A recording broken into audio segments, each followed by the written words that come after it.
Distinguished guests, members of faculty, and my dear friends, welcome to the third day of Conventus 2018, the annual management conclave of International Management Institute, New Delhi. I, Lakshay Bansal, along with my fellow compare, Darshana Chankakati, will take you through the session of the Entrepreneurship Cell IMI. This year, Conventus is structured around the theme Embracing Innovation, a new imperative for competitive advantage and survival. Innovation is vital in the workplace because it gives companies an edge in penetrating markets faster. It is the key to success in today's hyper competitive market. To stand still in the ever evolving corporate space is as good as bringing a knife to a gunfight. The right innovative techniques can help you save precious time, money, and take your business to new frontiers. In the business world, for an innovative idea to be useful, it must be executable and must cater to a specific need. Innovation is achieved by providing something original and is supposed to provide efficient solutions leading to an idea that significantly leads our society towards a better future. Organizations who see and act upon the opportunities and possibilities for change through innovation in the current volatile and uncertain business environment will not only survive, they will successfully compete and even flourish in the face of a wide range of emerging fluctuating business and economic conditions. Before we proceed further into the session, let us have a look at the Conventus video. Concepts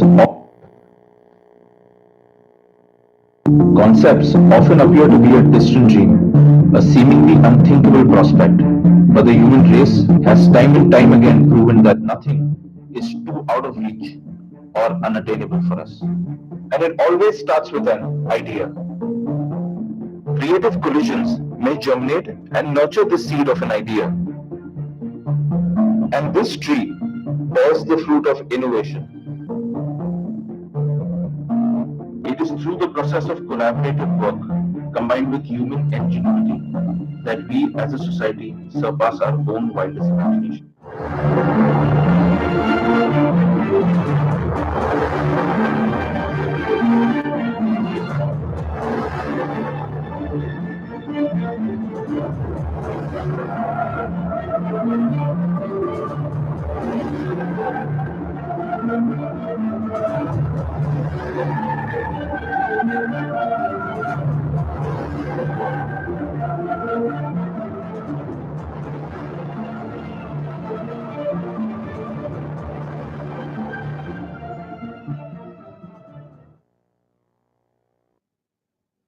in the light of the main theme of Conventus 2018, the Entrepreneurship Cell wishes to discuss how innovation is a driving factor amongst entrepreneurs and how different aspects of any given business is impacted by the rapid and dynamic shift brought about as a result of these innovations.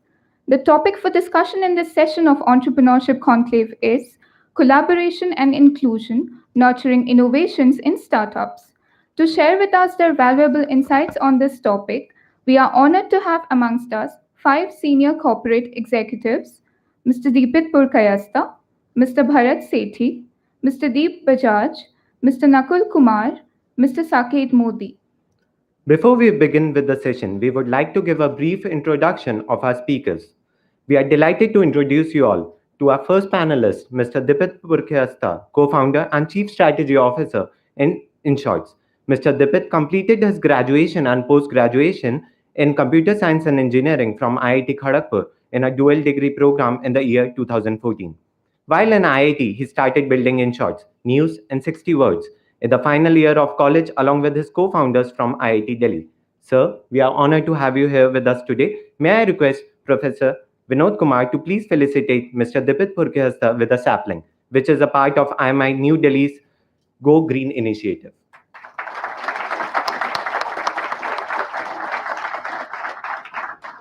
We welcome you, sir. It is a privilege to introduce Mr. Bharat Sethi, founder of Shelf Monk and Poster Gully. Mr. Bharat Sethi is a serial entrepreneur and a startup enthusiast. He founded Poster Gully in 2012, after 4 years of which he founded iDecorama, a tech based design space to help decorate interiors of homes. Currently, he is the founder of Shelf Monk, which is aimed at re engineering F&B and FMCG distribution in India to enable the brands to distribute their products in a faster and much more efficient manner to even the smallest kirana stores. Sir, we feel privileged to have you here with us today. May I request Mr. Prabhakar Tiwari to please felicitate Mr. Bharat Sethi with a sapling.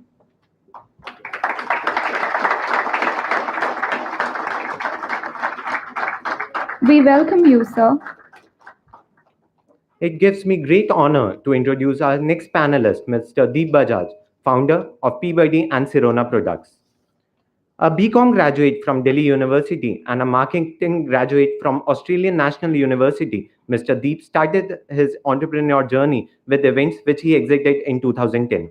He is listed in Fortune 40 Under 40 and his startup, Peabody, is the Wellness Product of the Year at Entrepreneur Startup 2018.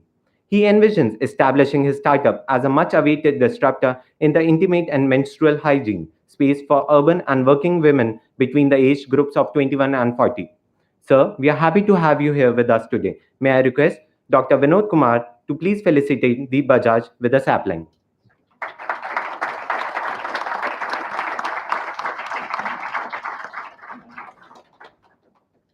It gives me great honor to introduce our next panelist, Mr. Nakul Kumar, co-founder and CEO, Cashify. Mr. Nakul Kumar holds a bachelor degree in electronics engineering from the University of Engineering Technology, Chandigarh, and an MBA degree from Management Development Institute, Gurgaon. He has also done masters in international business from ESCP France, constantly on the lookout for finding innovative solutions to recover value from junk. Mr. Kumar co-founded Cashify in 2013.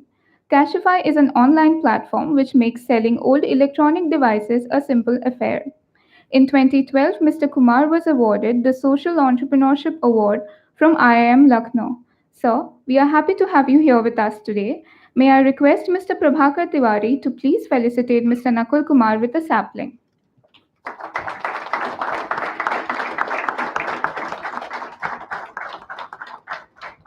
We welcome you, sir. It gives me great honor to introduce our next panelist, Mr. Saket Modi, co-founder and CEO of Lucidius. Mr. Saket is an ethical hacker and the CEO and co-founder of Lucidius Inc., a cybersecurity platform and services company. A computer science engineer by education, he started Lucidius in 2012.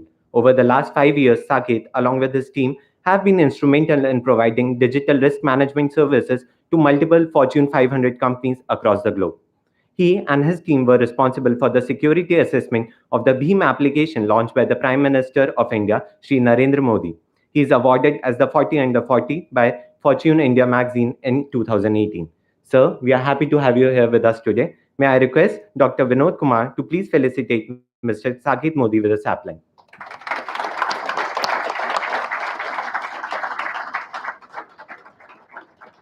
We welcome you, sir. Our moderator for the session is Mr. Prabhakar Tiwari, founder and CEO, the Margdarshak Inc.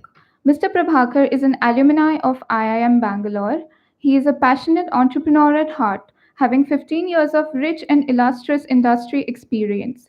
While working in CET as general manager, his campaigns won many marketing awards, including Effie's and Abby's.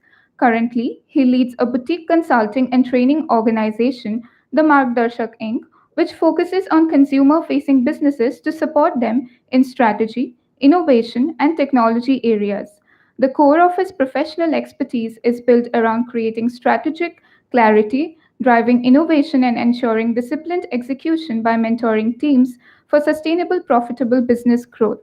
Sir, we are happy to have you here with us today. I would now like to request the club secretary Abhishek Betala to please felicitate Mr. Prabhakar Tiwari with a sapling.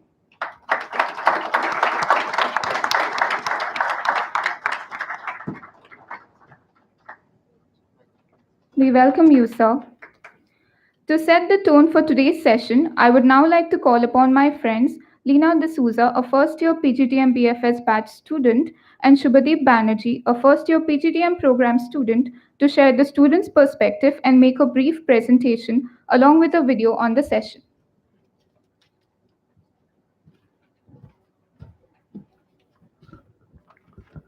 Thank you, Laksh and Darshana.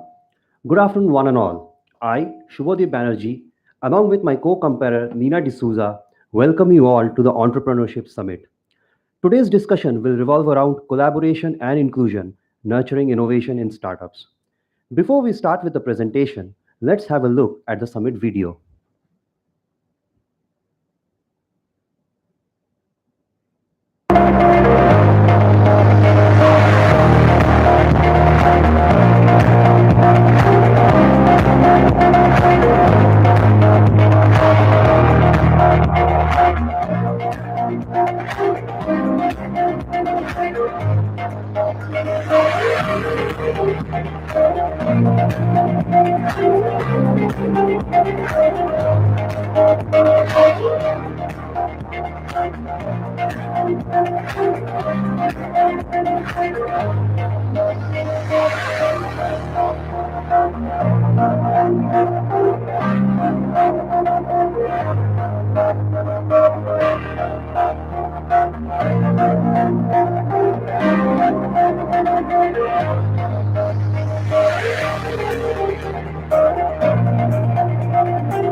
Collaboration and augmentation are the founding principles of innovation, said Václav Smil, a famous Czechoslovakian scientist.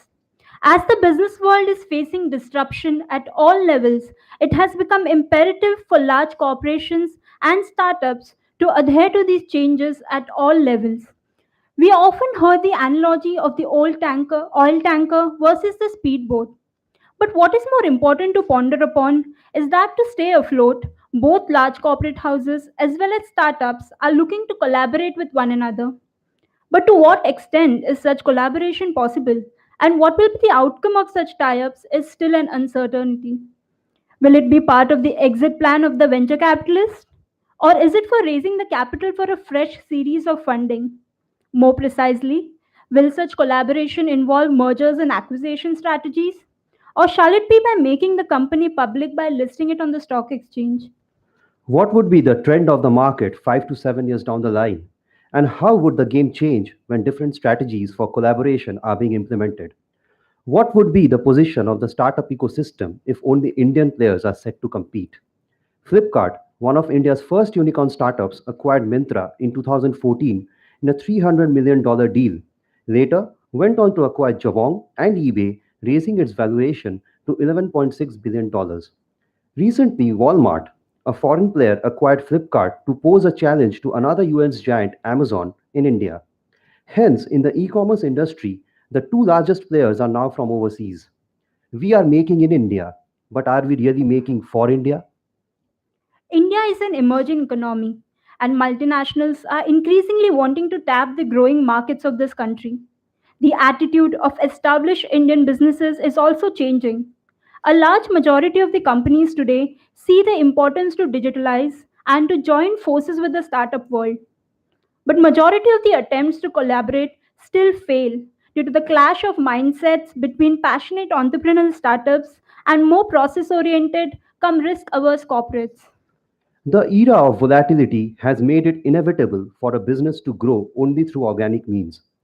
In a trend which means quicker and easier exits for both startups and early stage investors, merger and acquisition numbers have grown, also inviting fresh seed capital into the newly formed venture. The Tatas, for example, are looking to expand their product line by acquiring Paperboat of Hector Beverages. Well, to sum it all up, vision is one, but the ways to attain that vision are many. The only thing we want as new age Indian citizen is that the Indian startup ecosystem should grow for the growth and development of this nation. We have just celebrated our 72nd Independence Day, and probably it is high time that more Indians make use of the new industrial revolution. Challenges to this dream are many, but isn't it the entrepreneurial spirit to embrace innovation in spite of the challenging waters? Where exactly is the Indian startup dream heading to, and how exactly can it be achieved? Will we see more Indians following their entrepreneurial passion? And can new age startups really join forces to make their dreams come true? Dhirubhai Ambani has quoted that the success of the young entrepreneur will be the key to India's transformation in the new millennium. And it is with these words that I welcome our esteemed panelists to give their views. The panel is now open for discussion.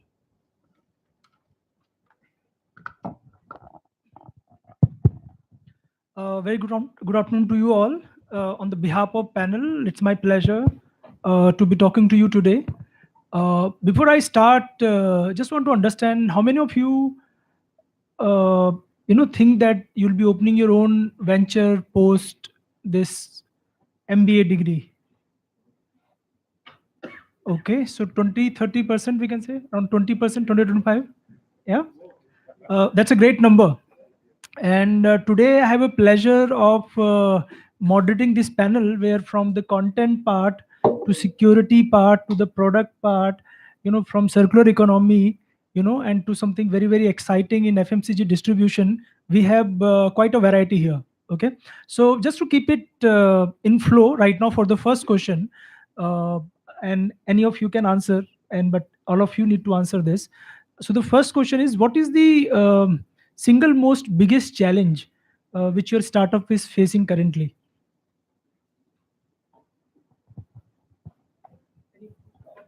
All right. So, see, I started my first company, when I was very young, and the challenges, let's say, in 2011, 12, were very different from what they are right now.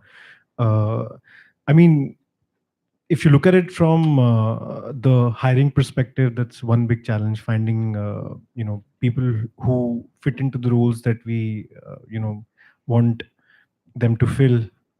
Second is probably capital, but I mean, for our business, and for the startups, I think uh, there are tons of opportunities, and challenges are might be very specific to a business. But overall, I think capital at the right time and hiring are two, big challenges that I have faced in the past, and sort of every entrepreneur continues to face. I mean, raising capital is one thing. I mean, raising it at the right time is another thing, and finding the right people to build the dream is another thing. So Hello. Yeah. So it's about, in short, so we started when we were in college. So we didn't have any sort of corporate experience or like any kind of team management experience for that matter. So it's been about 5 years now, and our team size is somewhere around 150. So if you read up online, you'll know that this is kind of the range, that is the maximum team size you can have if your operating ways and the way you kind of communicate is dependent completely on personal relationships. And growing beyond this, like getting more done by getting more people working with you, is the transition that we are kind of working out right now. So it requires a completely different approach. You need to be thinking things which can't be really communicated in a personal basis. Like you will get exhausted if you're just talking to everyone, just trying to understand where the person is kind of losing out on what the company is doing or what his peers are doing or her peers are doing. So it's a very interesting phase for us, because it kind of is making us introspect more than ever. Like we are trying to see that what are those values, what are those processes, what are those things that will create the balance for the company going forward. Like as we just saw that startups, when they become corporates, they kind of become very process oriented, risk averse, and etc. So we are kind of at that juncture right now where we can set in the right things so that the balance is maintained. Like, obviously you can't do a 1,000 member team with just personal interactions. You have to have the right processes, but at the same time you need to keep empowering your employees to do more for you. Like, it's, if they have something creative that they want to do or something different, some efficiency change, something, they should be empowered to at least channelize that somewhere. So how do we maintain that balance, keeping the overall vision intact? So that is the challenge that we are kind of facing right now. Yeah, it's very interesting to hear both Bharat and Dipit, because we are at different phases of our company, and at each phase we have different challenges. I have had both the challenges, but currently this is not my challenge. My challenge is how do I hire faster and more, right? Because our organization is at a growth path, so we want to double every 6 months, both revenue, top line. So how do you maintain the level of hiring which you did earlier? So that is right now the biggest challenge. That we only get people who are motivated enough or see the vision.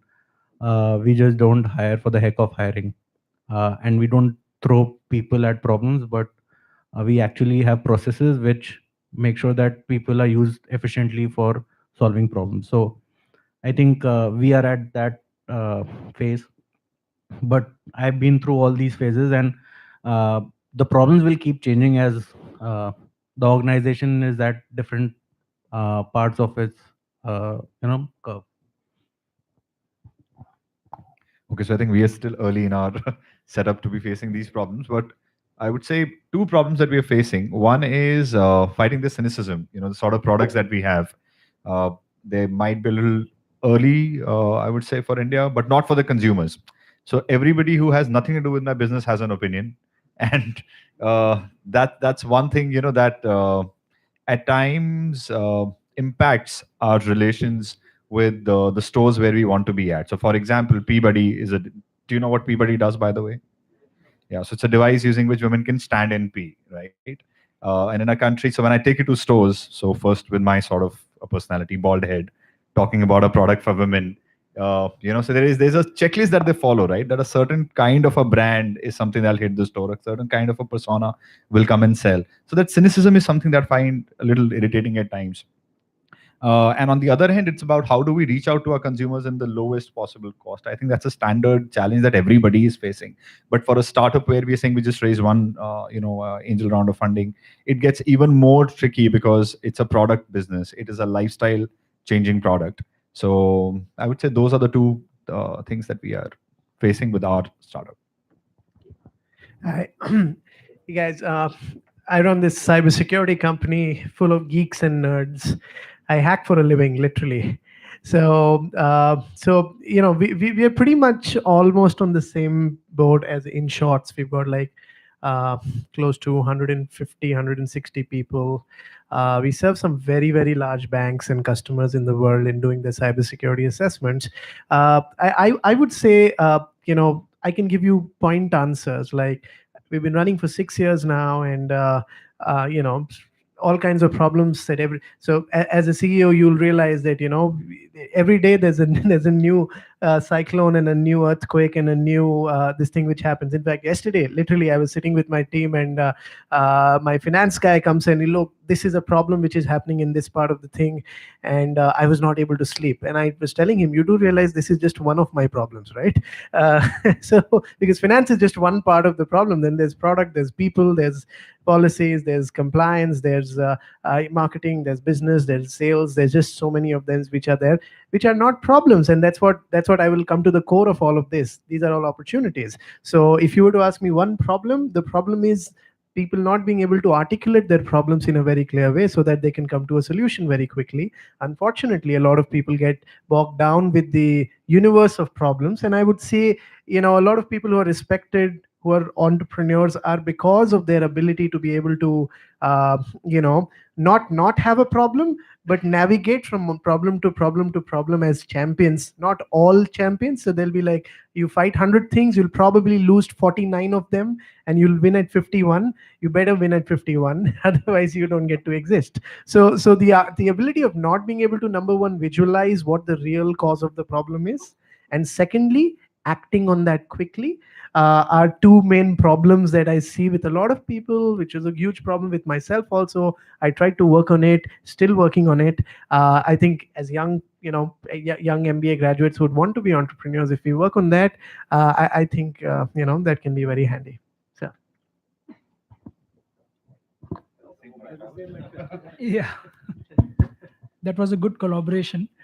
So basically what our panelists are saying, that there are problems at various phases, from capital to people, then understanding the core of issues, managing the entire, and then understanding product, taking care of the cynicism and all of that. So from challenges, collaboration is a key word in today's panel discussion topic. So what I think audience would like to understand from each of you is, which are your most successful collaboration, and what exactly are they doing for you? I mean, how do you see those collaboration being bringing the foundation of your business? Like, what are your views on that? Like, we want to go deeper into that, not just that this is collaborative partner Apple stores, or that will not do. I mean, let's go deeper into this collaboration bit, and also talk about the initial teething issues you faced in that collaboration, because how did the trust develop, and how come you have they become such a core part of the collaborative setup of your organization? So anyone can take the question. So, for a different company, collaboration can mean different things. For a B2C company, collaboration, when you start, collaboration can start with finding, the right team. That is a collaboration. Finding the right agencies, probably, to serve those needs that you have and the problems that you face. For a B2B company, it can be finding your first customer. It can be finding the right vendor for one of the services that you offer. I'll give you, a summary of the kind of collaborations that I have had. Very quick summary.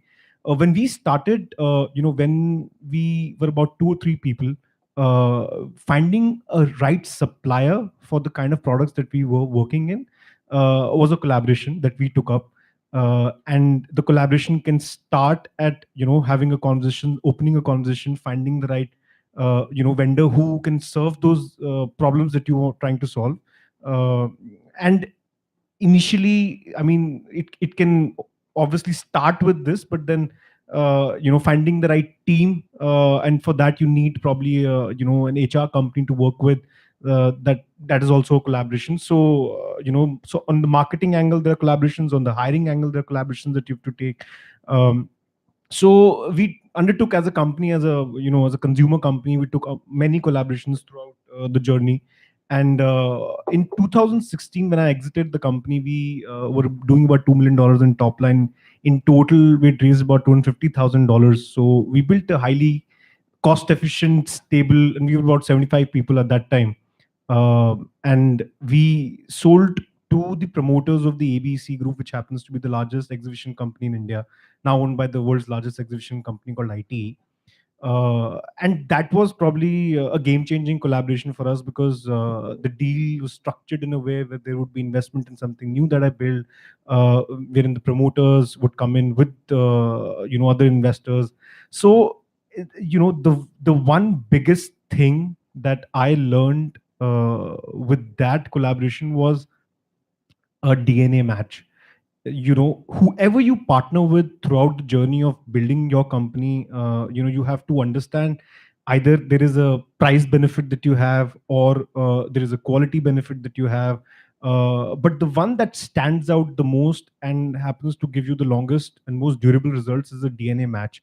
Finding what are the expectations from your partners, collaborators, early on is very helpful. For us, it was a deal which had to be, there are no rights and wrongs when you start entering that deal, because you don't know what's going to be the end outcome, 2 years, 3 years after that happens. So you have to go in with the good gut feeling, and good gut feeling comes from having the right expectational match with the collaboration that you have. And I mean, if we talk about specifically after that, there have been, for example, if you're raising capital, then finding the right investors, is a very important thing. partnering with the right investment can make or break your company in the long run. So things like these. Thanks, Bharat, for like telling us all the external collaborations. So I think there's only one bit left, which which I could talk about. So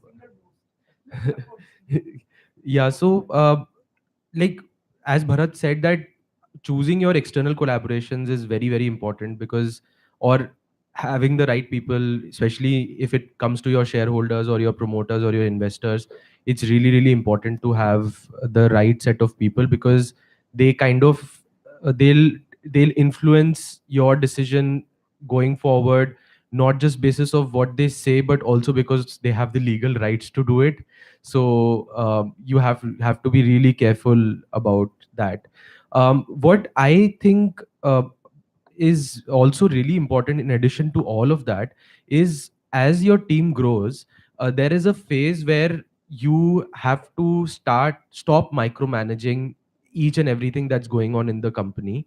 And at that time it is really important that people in the company start collaborating with each other. And that is that is something that I've personally faced a lot of difficulty, because uh, there are all the issues that we talk about exist, or we've seen in social media, the kind of debates, the kind of uh, things like in personal insecurities, political differences, everything starts affecting two people who are trying to collaborate. And it is very difficult. what so this can only be transcended when you have created a culture that becomes bigger, that people are able to associate with as something bigger than one person. And you also have to then hold yourself accountable to that culture. Like, you can't say I'm the founder so I can skip what the culture tells me to. So you also there's something bigger than you existing in the company, and at kind of it's kind of making people do certain things. So I think investing in a collaborative culture internally is really important, going beyond just gesture. So for example, for we thought that the first step would be, okay, we'll do a in retrospect I think it was just a gesture, was we'll have open office working spaces. Like, none of us whoever be the management, like whether it's senior management, junior management, intern, no one has a specific desk to that person. We work like it's not a co-working space, but our entire office is like a co-working space. Like, anybody can go and take up any space and then start working. Naturally, people who were needing to collaborate more in their as a part of their work, they started sitting together, and gradually they became friends and things like that. So we didn't want to say that this team has to sit with this. So we've seen that some designers prefer sitting with our tech team, and some designers prefer sitting with our content teams. But it's the whole design team actually works under a single hierarchy of the person they are reporting to, the design head. But they have themselves chosen to sit at different places depending on what their role is. Someone sits with the marketing team. So these kind of free flowing kind of, you have at least give them a canvas, but this was still a gesture. So what the next problem that came up was that people didn't like each other for something they said, something insensitive, something like that. So then it becomes a really like, when अगर मैं यहाँ पे कुछ बोलूंगा तो it might sound like really philosophical और ज्ञान दे रहा है, but at that time it becomes really important to actually bring them, coach them, and say that, भाई, this is very petty what you are doing. So these things are actually become like day to, like, the biggest time that you are spending is kind of handling HR issues, so as to say, which are not actually, we can't just dismiss them by saying that these are HR issues, HR को hire करते उनको handle करने देते, because it will impact your culture.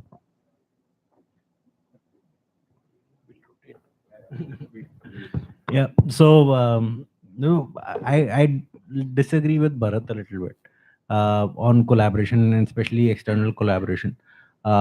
He said that the DNA has to match. Sometimes you don't have options of collaborating with you know customers or partners where the DNA is not matching, but the business or the company requires it to collaborate.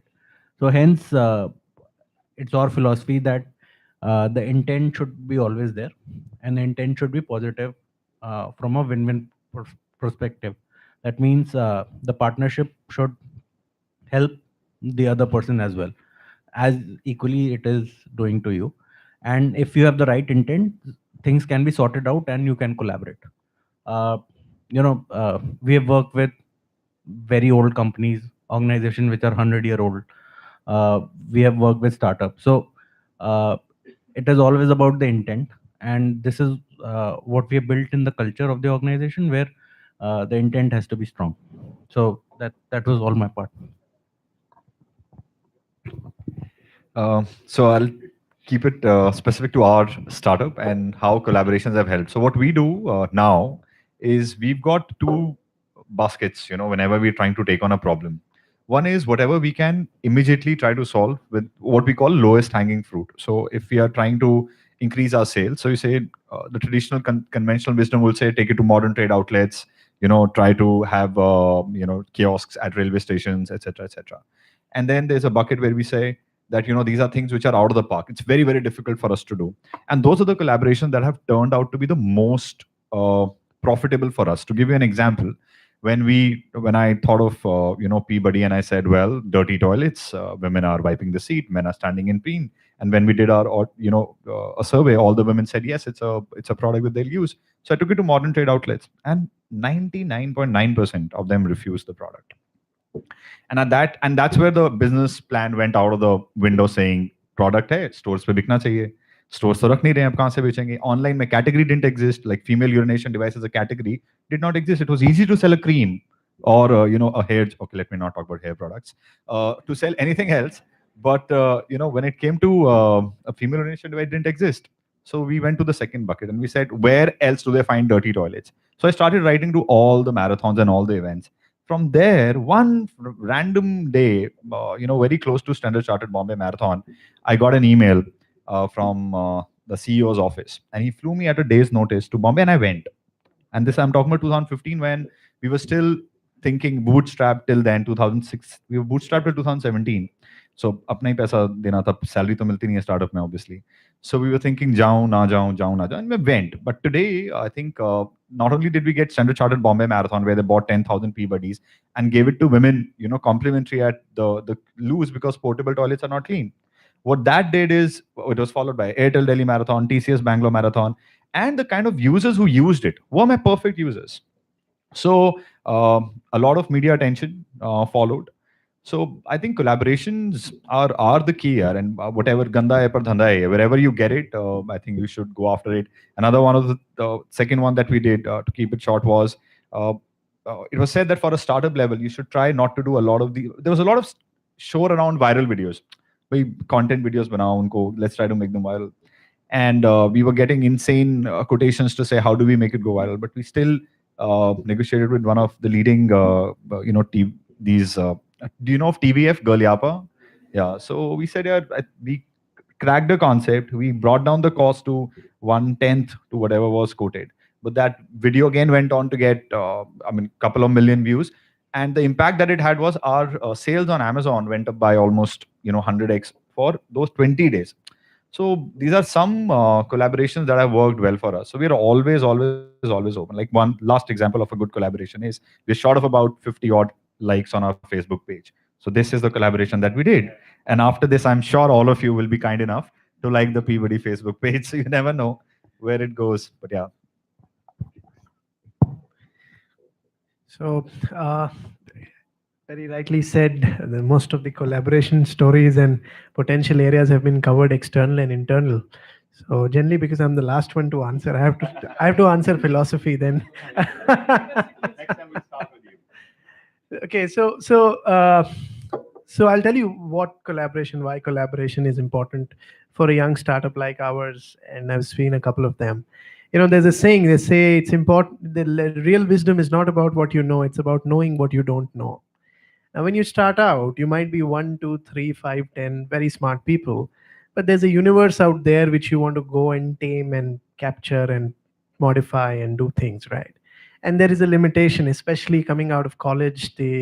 As much as energy we would have, there is always a finite boundary, and that's when reality strikes. When you don't get the meetings, and you don't get the people picking up the calls, and but you text that, oh, you came to my college, you said you will definitely talk to me, so give me the meeting, and and nothing against you, but lot of us, like I travel probably 25 days out of Delhi in every month, and everybody's busy in their own way, and the priority goes down. So the reason I said this was, uh, for me, the most important aspect was you got to bring in people who have been there, done that, who can call, who've got their skin in the game. And that's what is the meaning of angel investment. That is the meaning of building a great advisory board.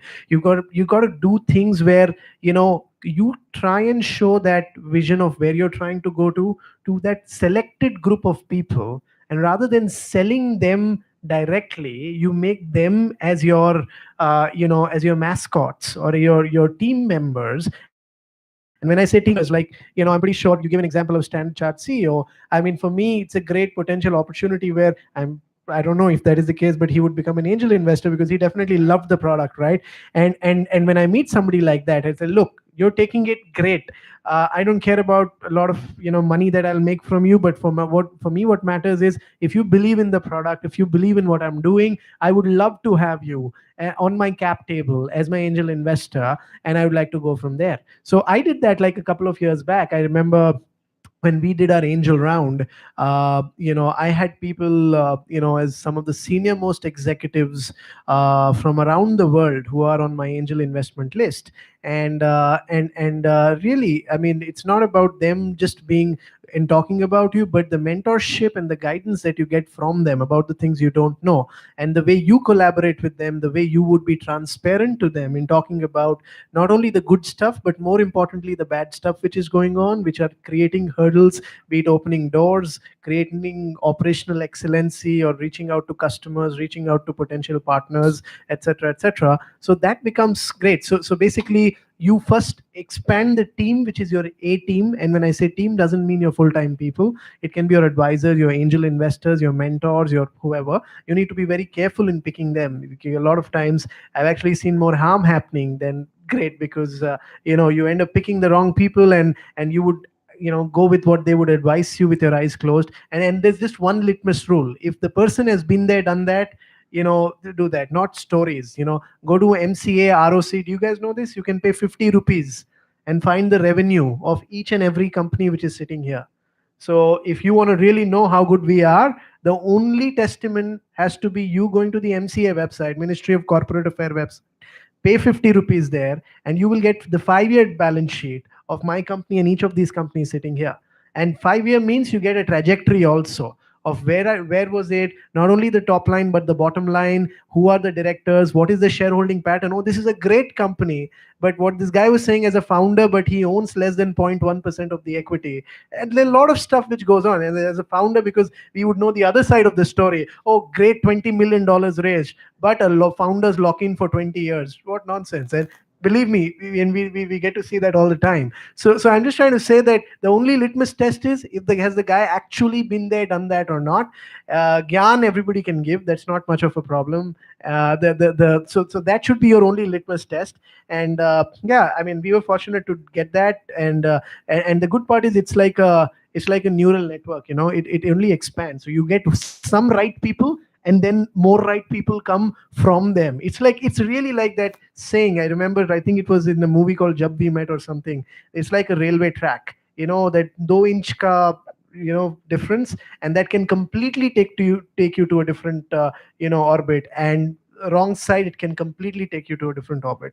So intelligently, choosing your collaborators who you would collaborate and tell things with, and then of course following religiously. When I say religiously, it's not that with your eyes closed. You logically debate with the person, and whatever's right, you agree to disagree sometimes, and of course the other person also does that, and then move forward with that. So yeah, that's collaboration for me.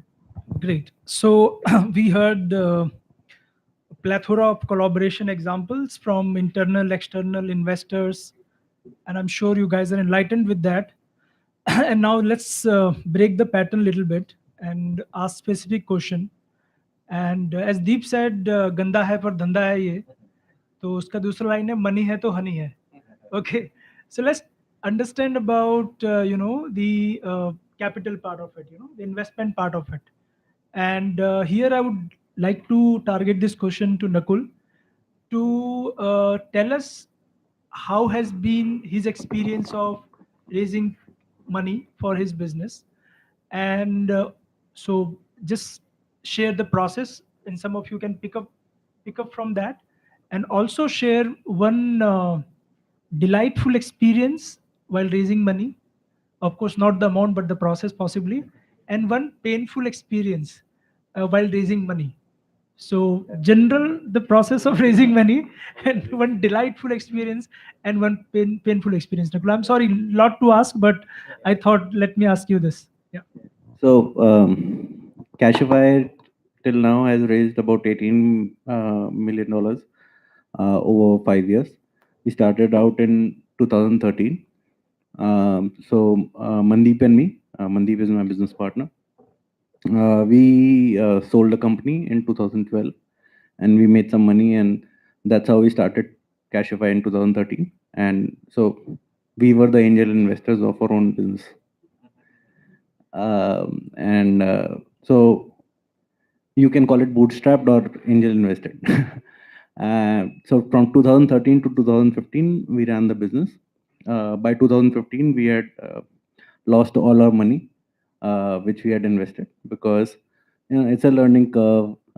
We make mistakes, and we made more mistakes than anything successful. So yeah, we lost a lot of money, and we had started pitching to investors, I think early 2014, and all investors said no. Yeah. So and before that, earlier venture, we had not raised venture fund, but bank loans.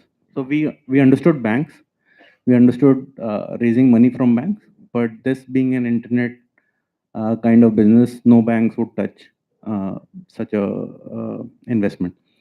So, and for one whole year, we got rejection. So in 2015, when we ran out of money, we said, hey, let me not now build this company to raise money.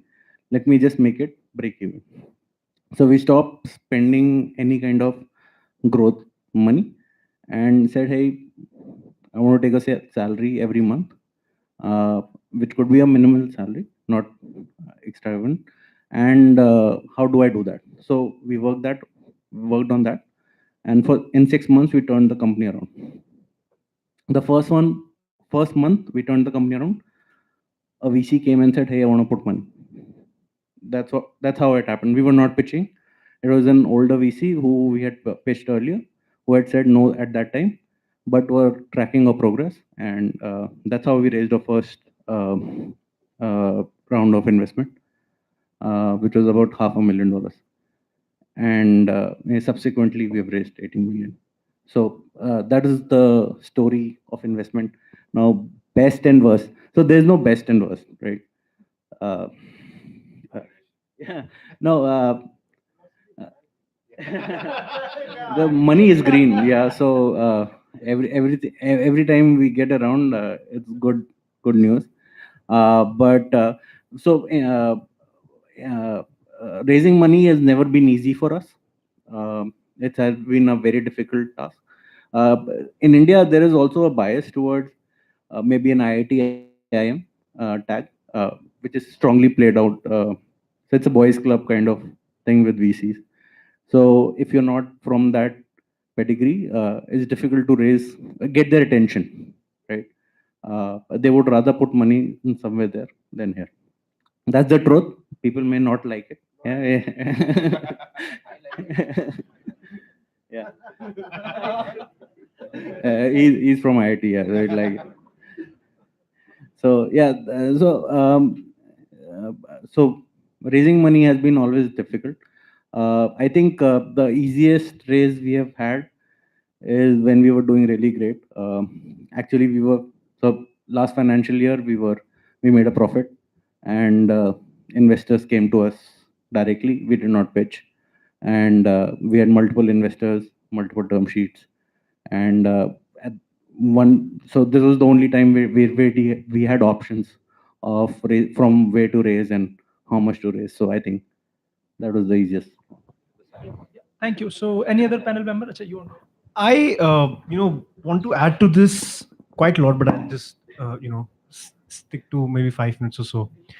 Well, what happens is it might sound like, raising venture capital, raising money is the holy grail of building a business. It is not. Don't confuse yourself with raising capital as being successful. Okay, it is being played out in a manner, all the time in the media, people talking only about raising capital. Go out there, understand most efficient businesses are being run, by the promoters own money that they've built over time. And go out, look at the BSC list, look at the all the public companies out there, look at their balance sheets of the last 10 years. You will realize what I'm saying. Raising capital can happen with something as a byproduct of what you're doing. Don't run after raising capital. Don't build a company for raising capital. You cannot business model your way out of a shitty product ever. Don't do that, because a bunch of people make that mistake. I was very fortunate because when I started up, I didn't even know what angel investing was, what, venture capital was.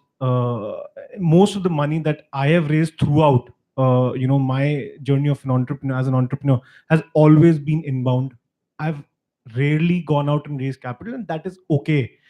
10 लोगों की company 10 crore का धंधा कर सकती है, problem नहीं है.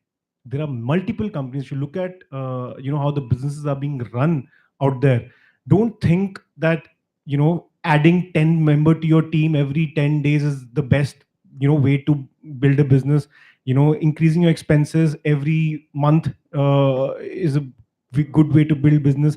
Doubling your revenues every year is a good business to have. That is not the right way of building a company. That can happen as a natural progression of what you're doing, and that also attracts capital, which in our cases these days, a good amount of equity that you can have to dilute to get that kind of capital.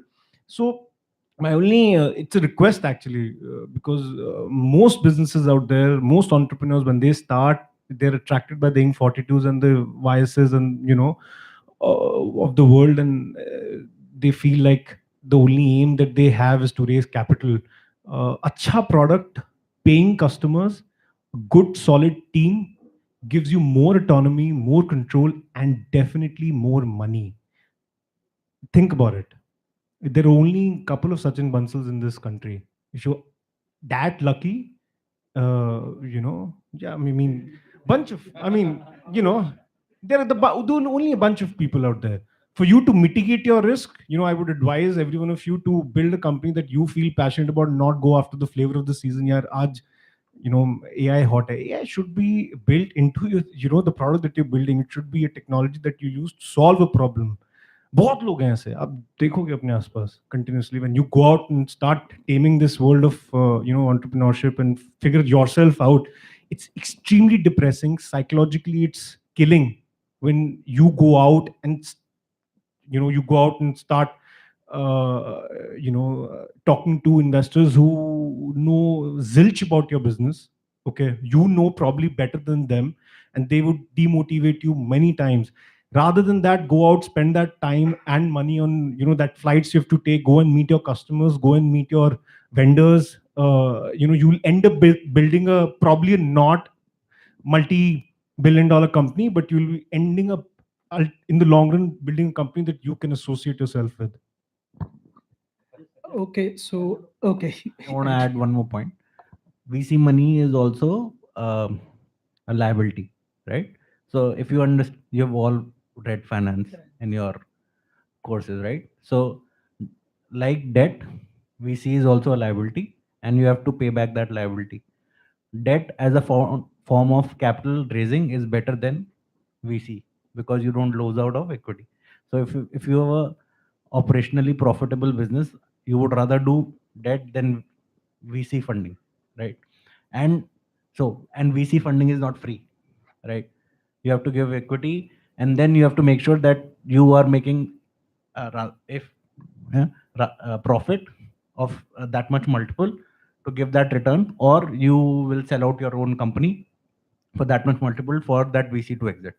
So it's not a zero end game. Yeah, go ahead. Yeah, so it's completely true. Like that, the fact that VC money is a big liability, but we should also understand that some business models that kind of doesn't fit in at all. Like, so for example, our company, in shorts, like advertising industry when we started 5 years back was nothing. Like mobile advertising was nothing. Anything there in the mobile advertising, it was taken up by three companies: Google, Facebook, and probably Times Internet. So that's all. And for you to be able to command even certain, like even the mind space, or the getting a meeting with a single brand, you need to be talking about a certain like a basic numbers, like I can reach so many people or so many million impressions in so and so time, in a short period of time. Only then a brand will kind of come to your table and respect you to give a meeting. So these kind of business models, VCs, of course, is there's no other way other than like raising VC money. And especially like we could think of a bootstrapping, but for example, for us, like I was still in college, I didn't have any money of like for of my own, so I had no other way, not debt nor my own money to invest in the company. So VCs is the only way we could have raised money. So there are situations like that. Yeah, so the privilege we monetized, the privilege we monetized was that I was from IIT, so that kind of helped.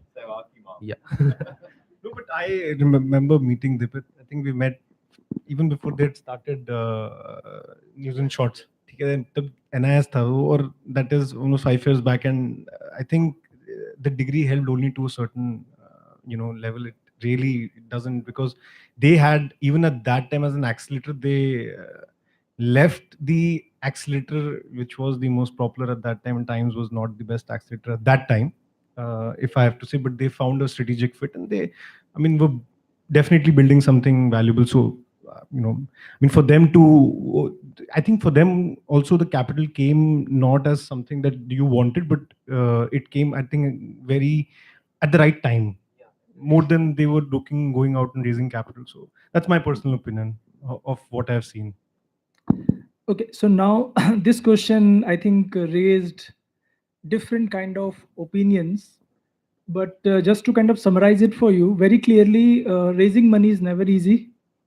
Okay, so that's one part very, very clearly Nakul has underlined. And there is a process involved. While there's some opinion which says that, focus on your business and possibly don't go and feel insulted in front of a VC, but some VC comes back and help you when the business is broken even, and doing better. And also we saw that there are some businesses which cannot really take debt, which is an easier form of taking money, and there's no kind of a control freak investor behind you, because the other part which possibly was not covered is once investor comes in, their only view is to exit, and I have a shorter lifespan and time span for exit, right? So that's a very different part. And of course, if you happen to have IIT IIM co-founder, or you are from one, it really helps. So no taking away that. Okay, but I think the one point which I want to say here, and I agree with Bharat there, is the best capital is a paying customer, and that's how it goes. Even for Nakul to decide that now I won't go and I will put growth aside for a moment and only focus on getting my break-even point is a great decision. The unit economics, what they talk about, getting that right, then go to the break-even point, and that's how the journey continues. So now just changing gear a little bit, and this question comes to Saket, who has been talking to his global clients. So, so tell me one thing. Do you really see Indian startup going global in a large way in coming future? And for that to happen, what will enable them? Yeah. So short answer, absolutely. So I think we are, after having traveled a lot of countries and having met executives of some fairly senior companies, I can say this. In fact, I'll give you an example. I was in an interview, and this was a Dutch journalist, and she asked me, Sakit, you're fairly well traveled, and what do you think if you were to be reborn? Which country would you be reborn in? And I asked her, is that even a question? It has to be India. And then and I mean it when I say that. I mean, and I gave her a lot of stats, figures of today's India. Forget about all the rich history that I think we've spent far too much time in our history books, and we were so great and blah blah blah. And there's always this question: oh, if you were there, what happened in between that you were nowhere? And so sorry, that part of his history, unfortunately that's the only part of history which we are taught in our schools.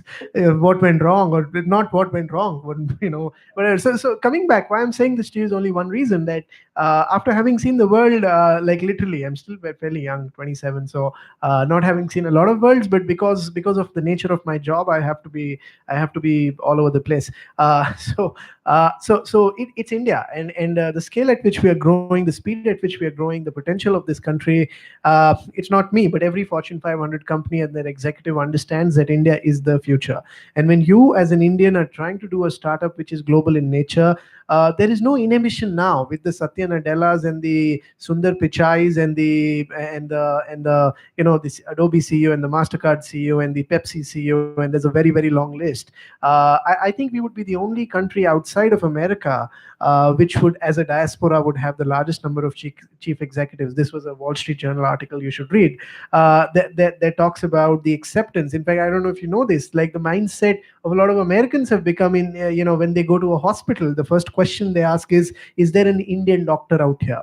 They associate, what used to be 30 years or 40 years back as a backward country which does not understand, they does not have their things together, is a land of snake charmers, have clearly transitioned today, where you can walk with a lot of pride that you come from a place where I have a lot of American friends, and they say, look, when anything goes wrong in terms of my technology, the first guy we see who's the Indian in the group, he will know something about technology. He will know something about, and again, it has to do with so much about the Infosys and the TCS and the Tech Mahindras and the Wipros of the world, because they all, without any exception, serve every Fortune 500 company in actually enabling them with their technology advancements. So my only point is, global, absolutely.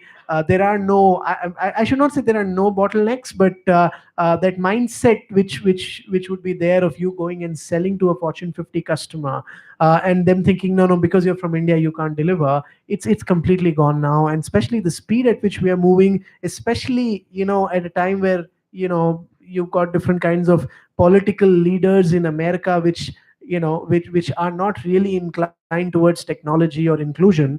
A country like ours really stands out as a champion, be it in Davos, be it in Mountain View, be it in Israel or Shanghai. So it's a great and exciting times to be in. So yeah, I mean, that's there. If you want, I can just add to the last part of what was being discussed, if with your permission, because I had a slightly different experience than a lot of what has been said. We started with the summary, what you said. Fundraising is a very difficult process. We recently closed our Series A investment. We had 6 term sheets with us. Believe me, the biggest problem for me was saying no. I'm not kidding. People get pissed off. Like, I have firms which got pissed off from me, and like, these are the biggest venture capital firms that you would be thinking about in India, in the Silicon Valley. I had partners from there shouting on the phone and saying, my partnership will never ever work with you if you walk out of this deal. And I had to do that because, of course, we got what we wanted basically from somebody else.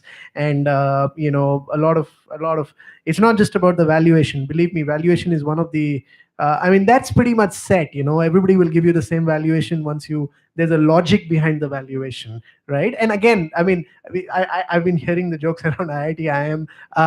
Let's face it, right? It's not about IIT IIM. It's about the filter that JE exam puts, that you find a lot of on a probability, you just find more smarter people out there. That's it. I'm not saying that's the only.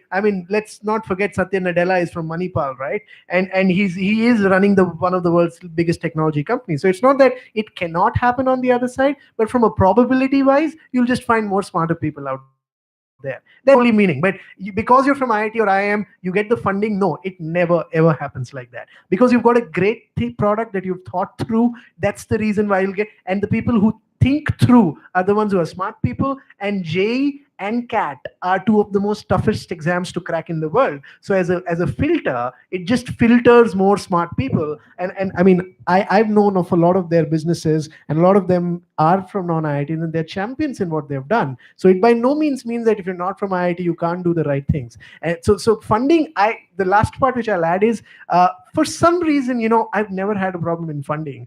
I've only had a problem in saying no to people. Why is that the case? You can ask me that question.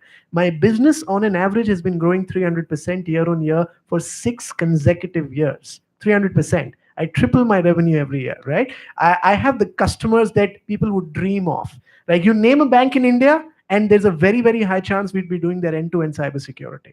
You name a e-commerce company in India, the end-to-end security of a Delhi airport, Bombay airport, Indigo, SpiceJet, KFC, Taco Bell, you name it, they're all my customers. You've got the right customers, you've got the right team, you've got some great investors and advisors. In fact, one of my advisors sitting here, Debayan, he's a faculty at MIT, specializing in cryptography, and we've known each other for 3 years now, and he's been a super mentor to me. He's been helping me with I don't know how many things which are there, and he was there 3 years back, not when we were raising funds. Now when we raised funds, I had investors and my due diligence people who were speaking to people like him. What do you think about him? What do you think about the product? And of course, he knows about us, he believes in us, and that's the reason he would be on our advisory board, and that's the reason why getting the funding would become simple. So I would go back to what Bharat started with, that focus on the product, focus on making sure you've got a rock solid pitch on why the product is a multi-billion-dollar product which should be there. I totally agree with what you guys were talking about. Don't just raise money for the sake of money. It's stupid to do that. I mean, you want to build something really large, and you oblige the investor, not the other way around, by making him or giving him the opportunity to be a part of this journey. So your pitch is, look, I am becoming a multi-billion-dollar company. Whether you come on that board or not, I will decide that. And when you do that, the tables are turned. And because you're young people coming out of MBA, generally it's unfortunate to think that, because somebody's funding you, they are on the higher ground. No, it's actually the other way around. If you'll understand how private equity and venture capital firms work, they are on massive, massive pressure to put in their money that they've raised from LPs. So their limited partners which are there, they get 10 years to put all the money and give back at least, you're talking about a return of at least 4 to 5x. If somebody does 4 to 5x, they're in the benchmark capital league or a SoftBank league from that perspective. So I'm just saying that, as much as you want the money, they are there to put in the money. But your business plan has to be that solid. Your numbers have to speak. That's the reason I keep going back to numbers and the ROC data and stuff like that. Sorry, this was a little longer, but I just thought, yeah. Quite useful, Saket. And somewhere let's kind of bring the focus back to probability. I think it's a very interesting word which Saket has. So it's all about probability, okay? And start from people, IIT, IIM, non-IIT, non-IIM, then it goes to product, which is critical. If you're not the right set of people, then the product has to be awesome. Then the partners, that's where the collaboration happens, and the process. And there could be a number of things. But I think it's probability depends on people. You should have a track record. Even if you're not from IIT, IIM, you can't just say that, okay, I kind of flunked, all my exams, or I'm like, second division, third division, and, but I will build the biggest spaceship. Maybe, probably, but not from my money. Okay, so that's how it is. So now this question is to all the panelists, and let's start from Deep this time. Change the order, and this current Modi government is talking a lot about startup policies, schemes, and all of that. So is it really helping? And if yes, then how? If no, then how? Well, I'll just pass that question. It's too controversial. So, well, yes, there is a lot of noise around it, but I think we are just too busy to work with them right now, is all I would say. I'm not the right guy to ask this question. I can talk about it for hours. Why don't you take this up, dude? Okay, so uh, just help me understand. Are you talking about governments enabling startups, or are you talking about working with the government? Because they're oh, the Stand Up India, Startup India policy, right? Okay, so here's the point which I'll make, right? Uh, DIPP. Yeah, here's the point which I'll make, right? I feel it's very unfortunate for people to expect that when you would walk into your house, there will be your mom standing with an aarti plate waiting for you, and she will say, beta aa gaye, ye raha khana, ye rahe kapde, ye rahe PlayStation, ye raha sab kuch, and now I hope you will have fun. And I think a lot of people expect that from the government. Let's not forget we are a country which has an expense of 14 lakh crore rupees a year. Sorry, the expense is 20 lakh crore rupees a year with an income of 14 lakh crore rupees, and that's with only 3% of people paying taxes. Now, expecting the government to fund you, give you exemptions, etc., etc., etc., in helping you build a multi-billion-dollar company is not something which is. I mean, it needs to be done, but there are ways to facilitate that. And for me, the prime minister of the country going on the podium of a Vigyan Bhavan and saying the future of the country is startups is good enough. For me, him saying, I believe that the future economy would be built based on what the startups would do, what the entrepreneurs would do. And mark my words, that makes such a huge shift in the heads of your parents, of the people who matter to you the most, because they would be pushing you. You might want to do something else, you want to go to a startup, and they would be pushing you, nahi beta government job le. And suddenly the government ka chief executive is saying that, hey, government job's great, but I'm saying the future is going to be startups. And that really makes all the difference in the world. So I'm just saying that the noise, the source of the noise has been great. I think it's a great start. I really think so. I've got entrepreneurs who expect, nahi, par mere ko tax exemption nahi mila. And when I ask them, have you been making any profits for the last 3 years? Nahi, profit to nahi hai. So when I say there's no profit, then how much tax are you paying? 0 rupees. So when I say you're paying 0 rupees tax, why do you need an exemption? Nahi, nahi, but usne bola tha na wahan pe. I said, dude, I mean, let's be real about what you're asking. So I feel we crib and we cry and we I mean, it's like our. And this is not just an India problem, it's like a global problem. It's like, pulling people down or policies down is a very easy thing to do, because neither Narendra Modi has the time, neither he will hear what you're saying. So the easiest guy to bash is him, like especially in a round table, etc., etc. If you were to ask me, I think he's created a great environment. I think for the first time we have a government which does not have son-in-laws and brother-in-laws very clearly taking advantage of the government instrument. I think for the first time the intent is very right. I can tell you this for certain, because we work with the Prime Minister's office and the Niti Aayog very closely, that everybody's shit scared of even talking about corruption in that office for the last couple of years. And again, let's not be, I mean, delusional. At the time of Congress, that was a huge problem. And don't take me wrong, I mean, I'm not from any party or anything. None of my people are associated with that. But I'm just talking facts. There's a lot of problems when you come to N-1, which is the PM-1. I mean, there's a lot of shit that goes on there. But at least you have somebody who wants to make things happen, and we have to enable that to whatever extent possible. So I think a lot of good things going on. I can't complain, probably because I'm getting funding. Go ahead, guys. Nakul? Yeah, so I agree wholeheartedly with Saket there. I don't know about what the policies of Startup India program is. I don't know if we qualify. I don't know any of that. But what I know is that, hey, this government is listening, right? For example, the latest e-commerce draft policies which have come up. पहले क्या होता था, एक बाबू IAS officer जिसने कभी online transaction नहीं की होती, he would have made the policies and published it and said कल से लग जाएगा ये. At least these guys are calling people, expert people who run these organization into a room, taking their opinion. They may not take their opinion wholeheartedly, but at least there is some action, right? Which is much more than what we have been expected from governments. Yeah. So I think the intent is right. So when I talked about collaboration and intent, Sorry, I know it's not my turn, but I really want to add one thing out here, because this is something it's very normal for us to think and look up to countries like the United States and some Western European countries. And just think of what he just said. I don't know if you guys heard the Mark Zuckerberg hearing, the congressional hearing, right? You've got people out there, 70, 75-year-old congressmen, who are asking questions like, so Mark, how do you make money? And he says, Senator, we sell ads.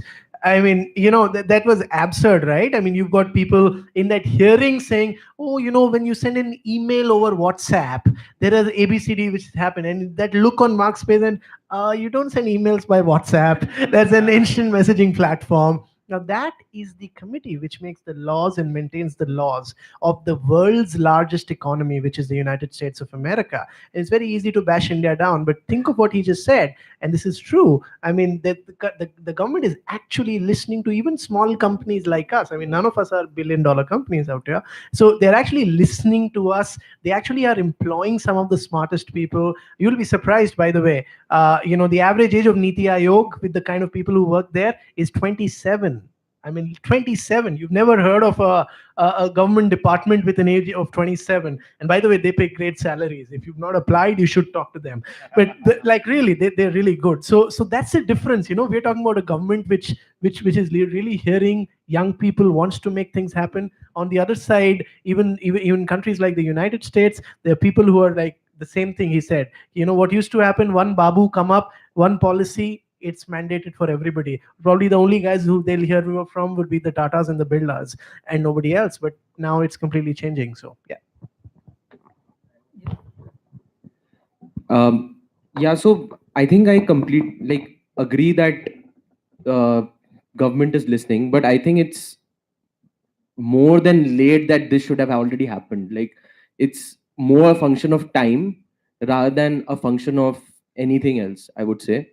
And if was there an XYZ party with an XYZ leader who's like pro liberalization in the market, these kind of policies are like obvious to come. Like Deep kind of glad, like very past the buck quite easily. But I think land and labor reforms are affecting his business a lot, and they are still untouched by our government. And China is kind of building on that day in and day out, and have been building on it since last 15-20 years. Just go and read up on land and labor reforms and you'll understand what's going on. And so obviously, like, there are things that will be good, there are things that will be bad. So that doesn't mean that we should hold the government accountable for everything, but again, we should hold them accountable for things that are still not being done, keep them on their toes, because it's our job to do that and it's their job to do, like, deliver. So No, I want to add so much to this, especially because of what Saket said. We're so happy with so little that's happening around us, because earlier there was nothing happening, and suddenly there's some noise, and we start to believe that that is the right noise. It is absolutely the government's, prerogative to make policies. If they make policies, they're doing no good to us. Number one, okay. The babus and everything are much more organized, structured, much more fearful about corruption. That all is okay.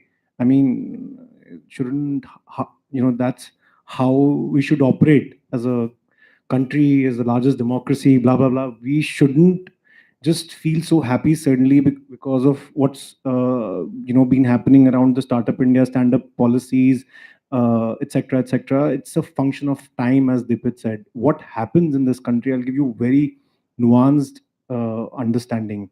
The e-commerce policy is too late. It should have been drafted in 2013, 2012, when the first big round of funding came into the Flipkarts. The Amazon was setting up.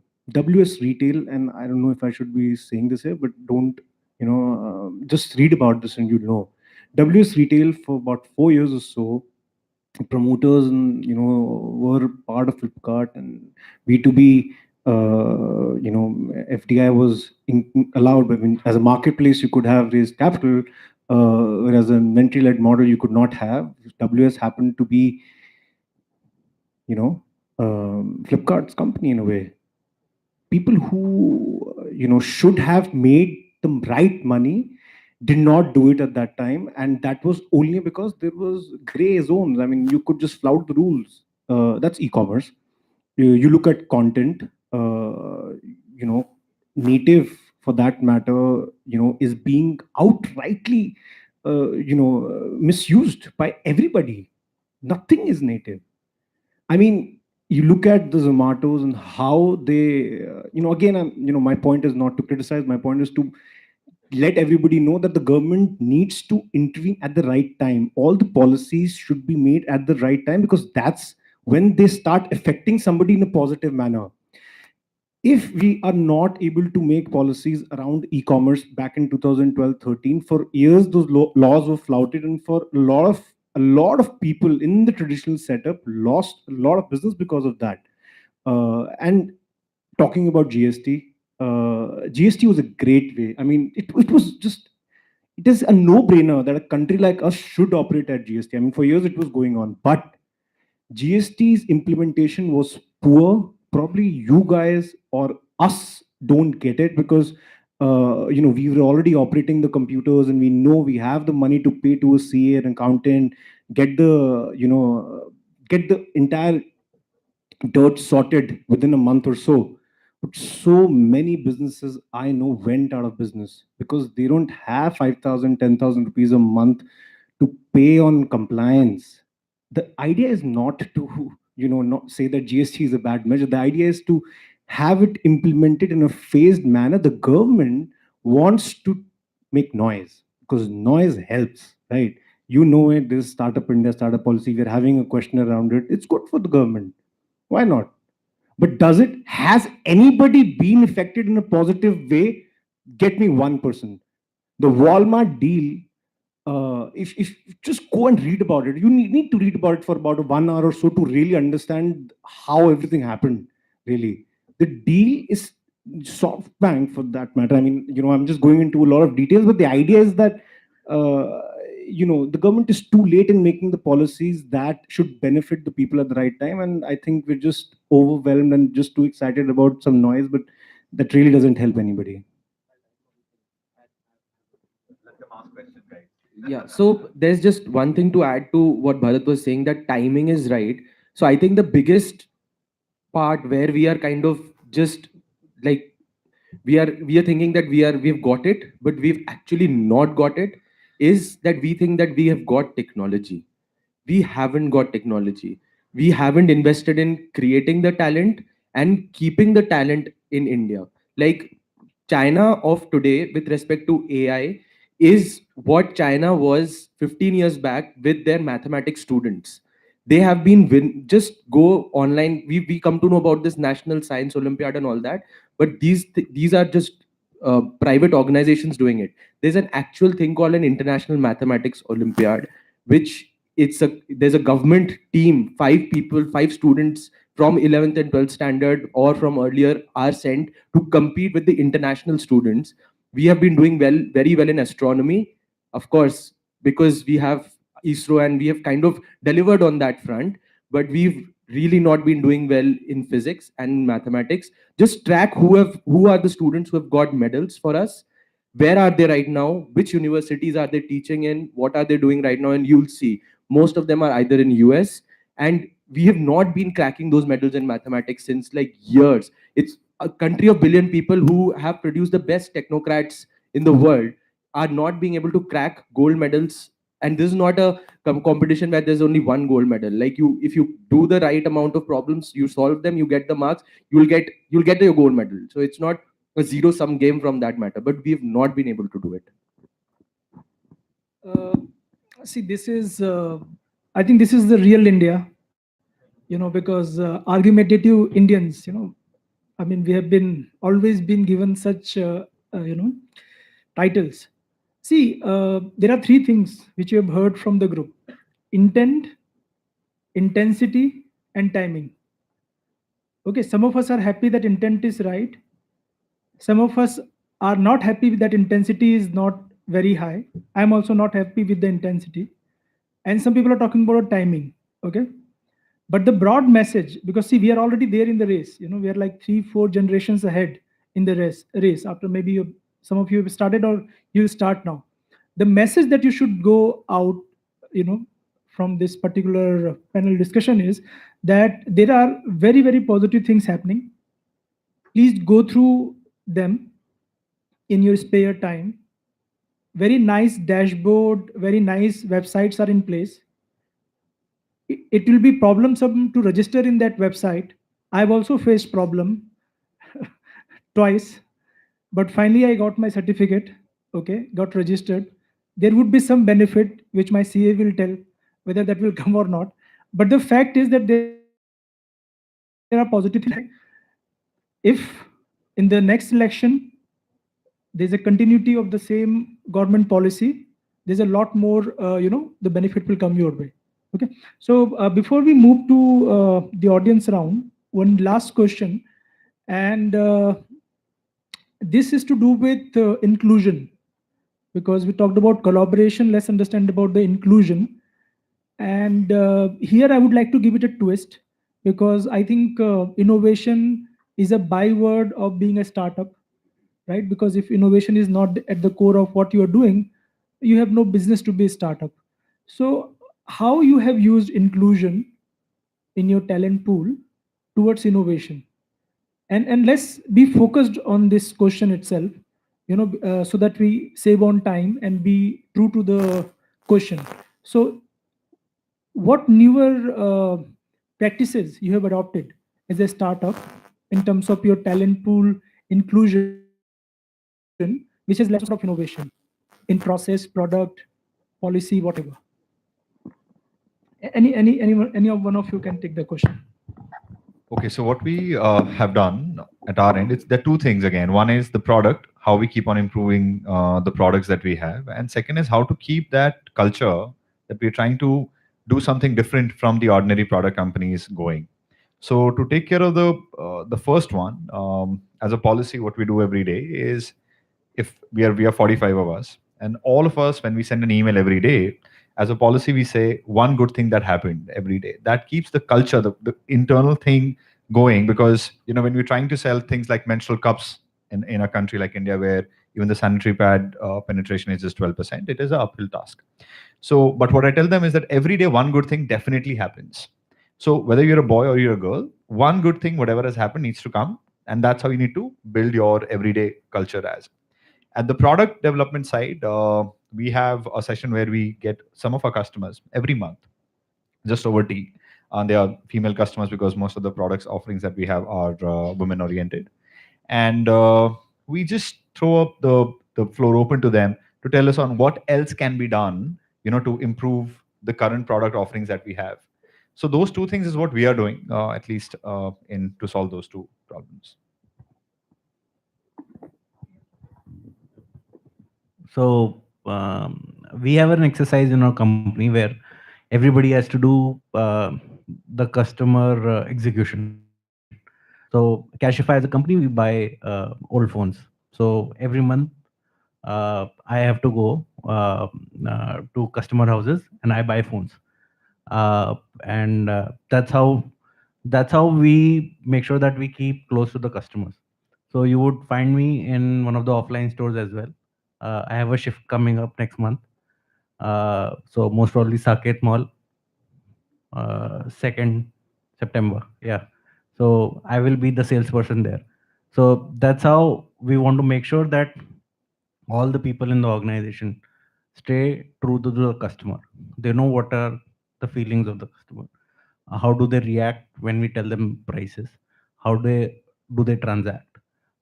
And as a ecosystem we want to build, uh, we want to make sure that our employees experience the same, and it doesn't matter which grade, which department they are. Even a Android developer needs to do it. So this is what we do in our organization. So for us, inclusion matters much more than because ultimately we are in the business of news, and news is a very controversial topic. There is fake news, there is opinions, etc., etc. But the way we try to differentiate, and it is a USP in a way, that we'll stick to the facts, and giving out the facts sometimes is very difficult in 60 words. So we give news articles in 60 words, and it's sometimes, like most of the time, it's pretty easy to sum up a story with the right facts. But there are times, especially in more complex stories, like the things that we were talking about right now, it's very difficult to give out the facts in 60 words in a manner that will inform the person, so that the person can take that information and make it useful for himself or herself. So it is very important that the way we try to deal with it is that we'll cover multiple stories about certain things, so that the person gets a rounded view about something. Now the we tried to stay away from opinions, but opinions crept into our organizational processes. How some editors had a certain kind of opinion about that key, this is something that needs to be amplified and explained more to the user, while some other editors had some other kind of opinion, right? So everything that you know of, like gender as an issue, politics as an issue, or business, like whether we should whether Chinese investors are, like whether Chinese companies should come very easily into the market, or should they be allowed only through like FDIs, or like supporting Indian entrepreneurs. So things like everything kind of, every issue becomes a part of the discussion. Now if we are not being inclusive in our newsroom, how can we produce or amplify the right stories in front of our users? So that is a challenge, I think, that I won't say it will be ever solved internally, because it requires constant firefighting. Like you can't predict as to how the sometimes some people develop some kind of bias that would not be based on facts, and then it would get amplified in your editorial policies, and how you start informing users about something. So it is very difficult. It is, we have not created a process around it yet. It's about daily firefighting and negotiating that, okay, this is something that you're leading out. Like our editorial team fights all the time, like we are, but we've tried to make it less personal. Like now people fight with just about, just about my merit of my argument against yours. We try to make it as less personal as possible, but obviously it's still daily firefighting. I think it all boils down to the culture of the company. The culture that you build lays the foundation, for this. I don't have a lot to add on this. It's already been said. But two things. One is WhatsApp has done a lot of us a lot of good as businesses. I have run, Postgali, I ran the last of my business entirely on WhatsApp. I think about 10 groups or so. पूरा काम वहीं करते हैं, क्या update है, that is very inclusive in my opinion, because when a runner goes out for a shipment and there's some issues, he's instantly interacting with the manager, and manager is instantly reporting to the right contact at the top. The flow of information without any biases is a form of inclusive, a form of inclusion and inclusive workplace. So that's one. There are no, the skill, talks rather than anything else. And that's again the foundation of the company, the team that builds the culture, etc., etc. The second is that which I was telling everybody earlier also, is we hire the most suitable, appropriate person in that process for the right job. So inclusion comes very automatically. I mean, there are no biases within the genders or within the sexual preferences of somebody when we make hiring decisions, or from the kind of castes, society they come from, etc., etc. A person who's fit for a role is hired, and that is also the fundamental, I think, foundation of building an inclusive workplace. Sakit? Yeah, and we're already running behind time. Inclusion, super critical. But the way I look at inclusion is, when you hire people, the only thing that should matter is whether they can do the job right or not. Who they want to go ahead and get married to, who they are, what their preferences are, definitely shouldn't be a question. Unfortunately, it is a case in a lot of places. I've had multiple kinds of people from the LGBT community in working in Lucidus, and inclusion is not just LGBT. Of course, you have physically handicapped people. One of our coders, he can't walk, and he's one of the most brilliant coders that we have. So we are very, very clear in this sense that when you hire people, you're going to do the job right. We will not give you extra preference because you come from a different community. Neither will downgrade you and say, look, you don't fit in or whatever. The job needs to be done. However, there's a unique case where if I have a normal person and somebody from a fairly backward community and they're equal in terms of the skills, I would want to give some kind of a preference to the person who's, because he was not given the same starting point as a lot of privileged, and I say privileged, even people with money and people with the same physical health and things like that would be there. So I would want to do that. But again, the a thing is skill. Especially remember, when you do a startup, the only thing that matters to your investors is how good your matrices are, how good your revenue is, how close you are to your customers, not how many people you have from a different community. Save that till you become a multi-billion dollar company, and when you do that, probably you open an entire trust which does that. So it's a great feeling to have and great thing to do. But the focus has to be your revenues, your customers, and the work you're doing with that. So as long as you find the right talent delivering what you want to get there, you hire the person irrespective of where they come from. Cool. Thanks. So you heard the panel, and innovation is no longer a word which has a lot of premium. It's a cliched word, and it's something that you have to do like every step of the way. Because there are so many variables. Like earlier we used to kind of able to mold one or two variables. Now there are multi variables which we can kind of mold and create new possibilities. And inclusion from LGBT community, people with special abilities or differently abled people, to communicating with people differently, to managing opinionated set of people, or to kind of being close to the consumer. You see a lot of innovation which has come in because the leadership team is walking the talk, and that's where the difference is made. So now we can open to the audience. Can someone pass on the mic? And yeah. Yeah, you can take this.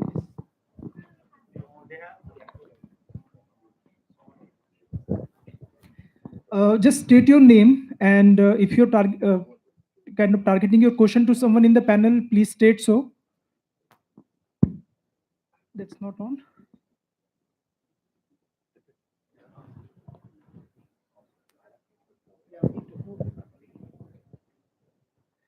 So we'll have 5 minutes only for this question answer session.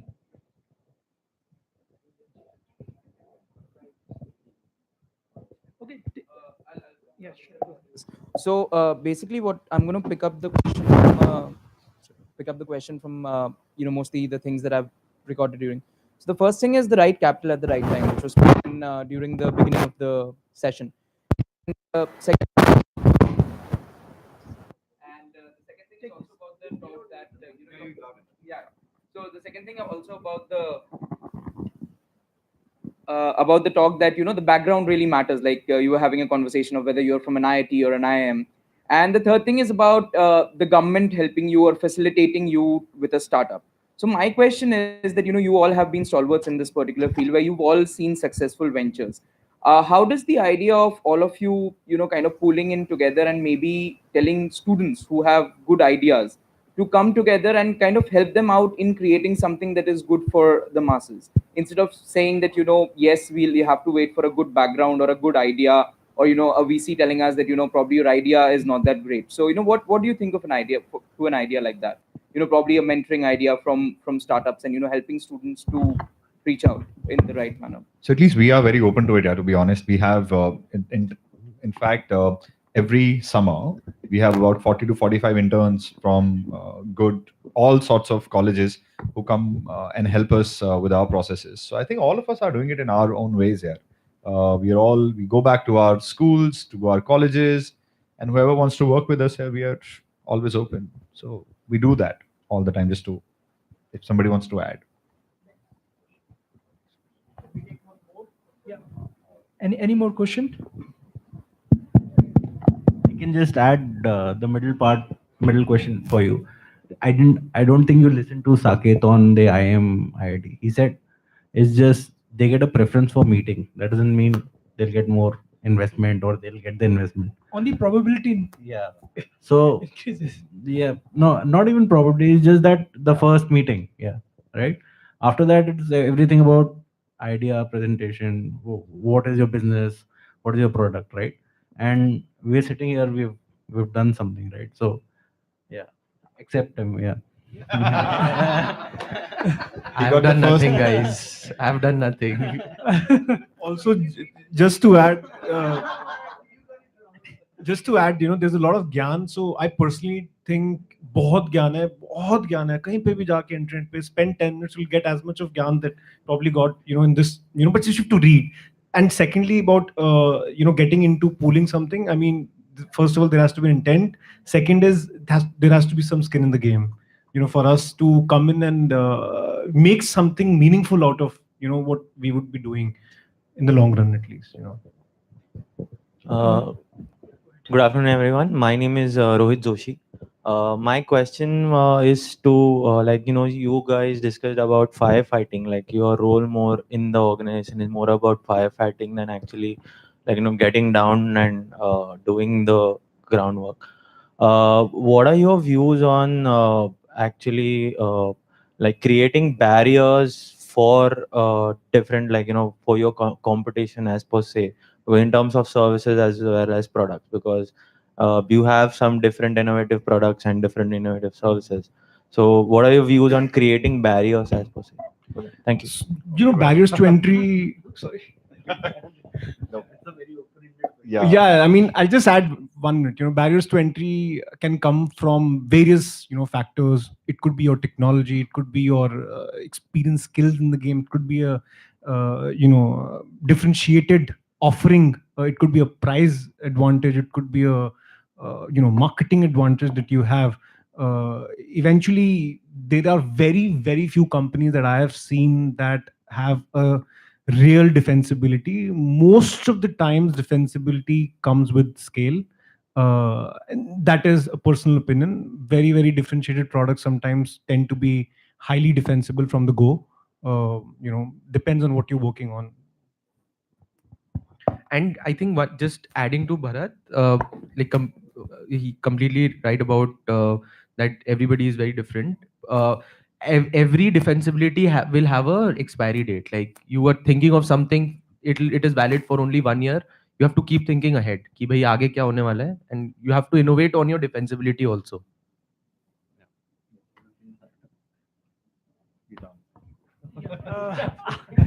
Okay, so we are done, and now there are barriers to entry of any new question. So there's one question. Okay, in the name of inclusion, it should come from a girl. Yeah. So, hi, I'm Ritu, and my question is more specific for Mr. Deep Bajaj. So, so we have been talking about a lot of challenges for the startup, like finance and everything. But the most important challenge is when we fight for the customers, changing customers' mindset.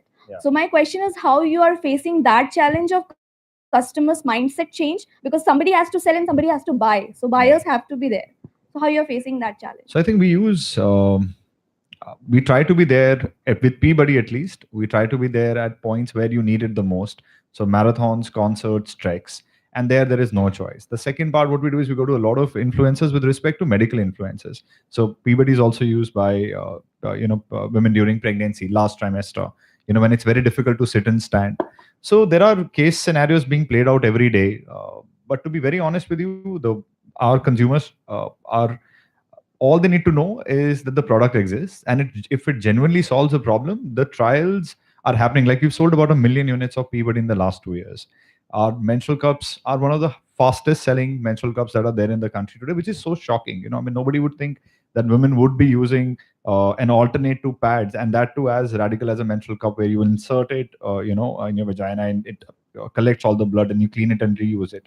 So in the PR side of it, we just try to spread as much word out as possible, so that people who are using In Shorts, though he's not helping us yet, get to know about these products.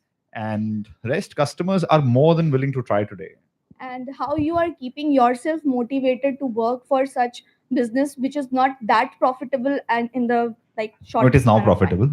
Short, no, so that's what how you kept yourself motivated for By reading those working 45 emails every day, which just shows that one good thing that happened every day. So that's what we do. Yeah, but looks are deceptive. I might not look like profitable, but I am now. Okay, thanks a lot, everyone. Thanks a lot to the panel and the audience and Professor Vinod. No, I still Okay. have a request to make, by the way. Okay, go ahead. Collaborations, right? Yeah. So, see, guys, my startup definitely needs all of you guys to please go on Peabody India Facebook page and Instagram page, because you don't know who in your group would need the products. Rest, I can say for everybody else, the ban is already big enough. He doesn't need any money. In shorts, yes. And please do the needful, do like not the person profiles, but definitely the product pages. Thank you. I would add just one thing. Although in shorts means that there's a product out there to so that you can read less and know more, but please don't stop reading. Read as much as you can because it's important. Don't stop peeing either.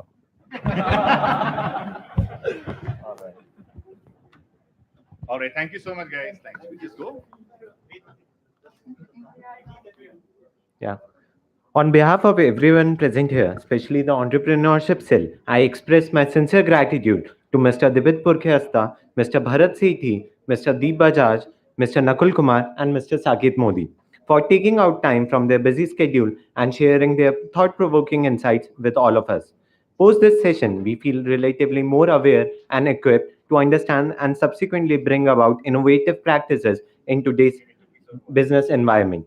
I would like to take this opportunity to once again thank Mr. Prabhakar Tiwari for consenting to be the moderator for the session and conducting the session in a highly coordinated manner. On the ending note, we would like to summarize with a quote. If you don't build your dream, someone else will hire you to help them build theirs. So, think big, think fast, and think ahead. Now, we would like to present the speakers for the session with a small token of our gratitude. I would like to request Lina D'Souza to present Mr. Deepik Purkhayasta a memento as a token of our sincere appreciation.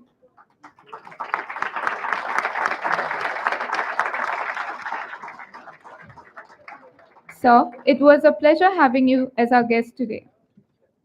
I would now like to request Ashu Kumari to please present Mr. Bharat Sethi. Uh, it was a privilege listening to you, sir. Kindly accept the memento as a gesture of our gratitude.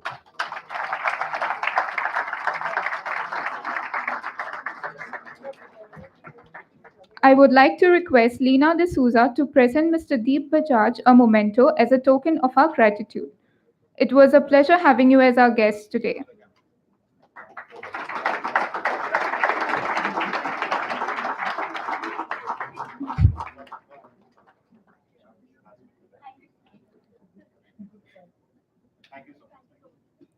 Mr. Nakul Kumar, sir, we are grateful to have you with us today. Kindly accept the memento as a gesture of our gratitude.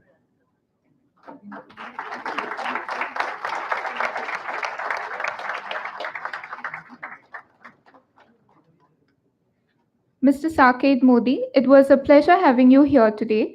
Please accept the memento as a token of our appreciation. Thank you, sir.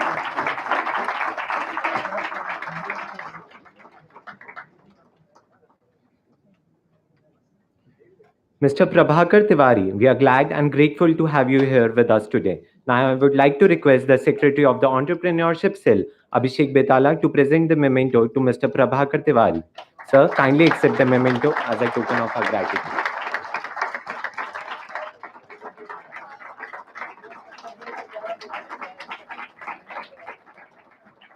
Ladies and gentlemen, with this, we conclude the session of the Entrepreneurship Summit. We are sure that the summit has been very enlightening for each one of us present here.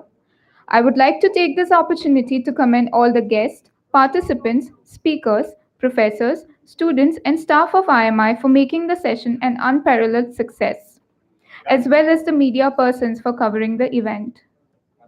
Guys, one thing, I think a huge round of applause for the team. This is by far the most, I think, best organized event that we've seen.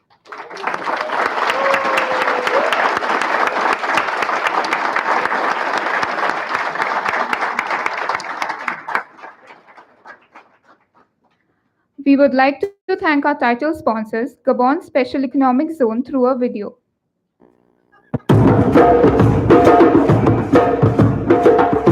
At the heart of the world lies a unique place, a real land of opportunity which, since 2009, under the leadership of the President of the Republic, His Excellency Mr. Ali Bongo Ondimba, has been firmly committed to the path of development. Welcome to Gabon. Gabon enjoys an incredible, unspoiled natural heritage, with forests covering 80% of its territory and 500 miles of coastline. It also enjoys underground riches, including petroleum and several other minerals. Its geographical location makes it a real African hub, a gateway to the region and all of sub-Saharan Africa.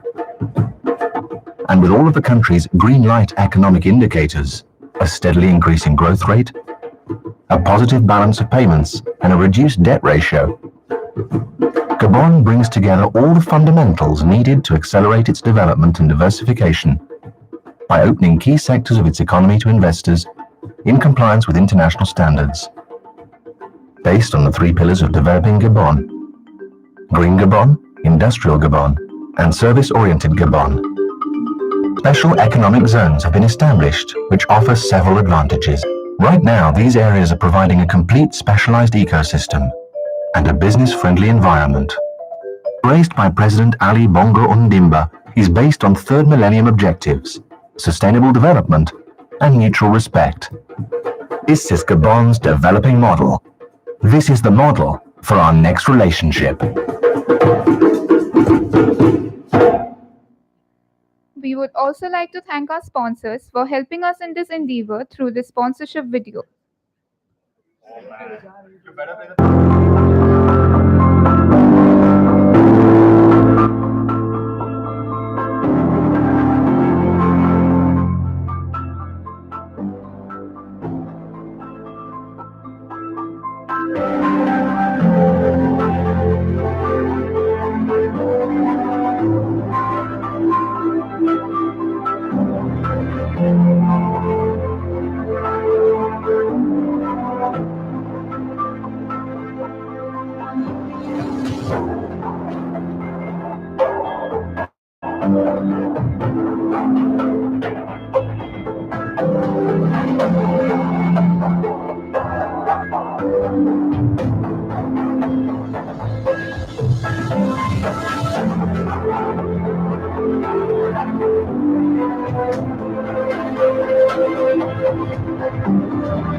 We would again like to play the Peabody video.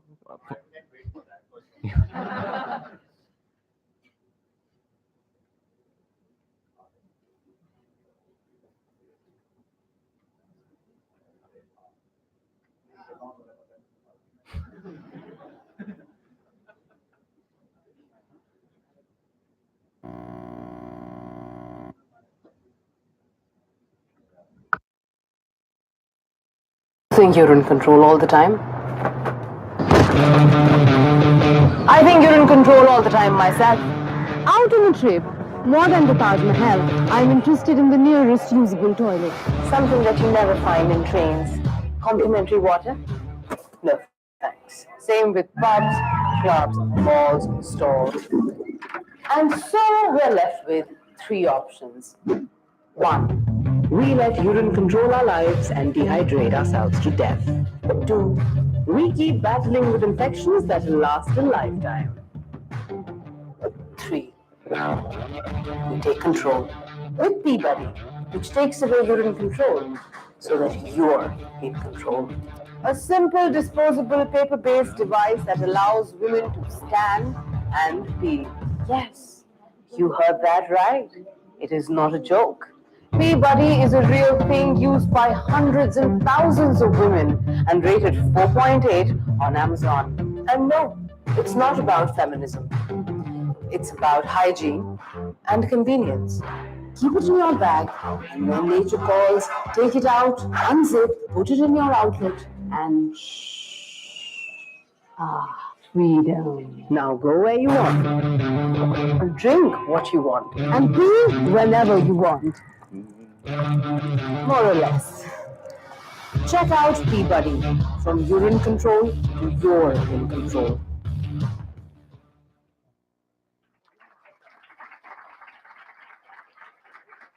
Thank you all. We request the guests to proceed to the lobby area for tea and refreshments. Students are requested to stay back, please.